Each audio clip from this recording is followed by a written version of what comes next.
Mga boss, sabi ni Congressman Marcoleta, okay lang na may provincial rate kasi mas mahal ang cost of living dito sa Metro Manila kaysa sa mga probinsya. Pakinggan natin yung sinabi ni Congressman Marcoleta. Kasi na kung dito ka sa metropolis, mas mataas talaga kasi magre-renta ka, mamamasahe ka, pati yung pagkain dito. Samantalang kung nandun ka sa ibang region, ipitas ka lang ng mga ilang po. May binanggit si Congressman Marcoleta, partikular doon sa cost of living. Ito yung pagkain, pamasahe, tsaka renta. Ngayon, tignan natin kung mas mura ba talaga mabuhay sa probinsya kaysa sa Metro Manila. Sukatin natin yung presyo ng mga nabanggit.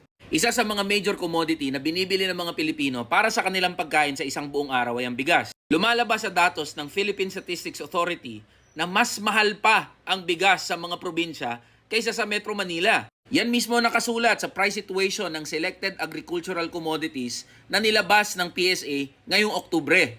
Pagdating naman sa karneng manok, baboy at isda, lumalabas na on average, mas mahal pa rin ang kilo nito sa mga probinsya kumpara sa Metro Manila.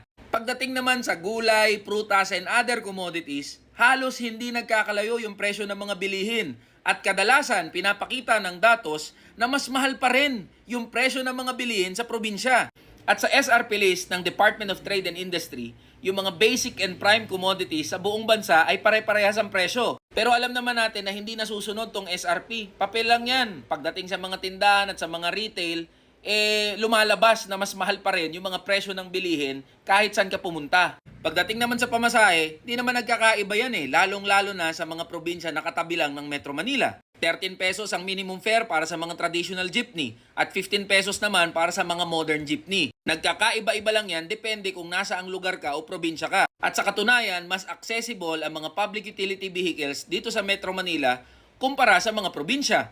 Pagdating naman sa buwan ng renta, totoo na mas mahal dito sa Metro Manila. Siyempre, dito lahat tayo nagsisiksikan Nandito yung komersyo, nandito yung negosyo, nandito tayo lahat.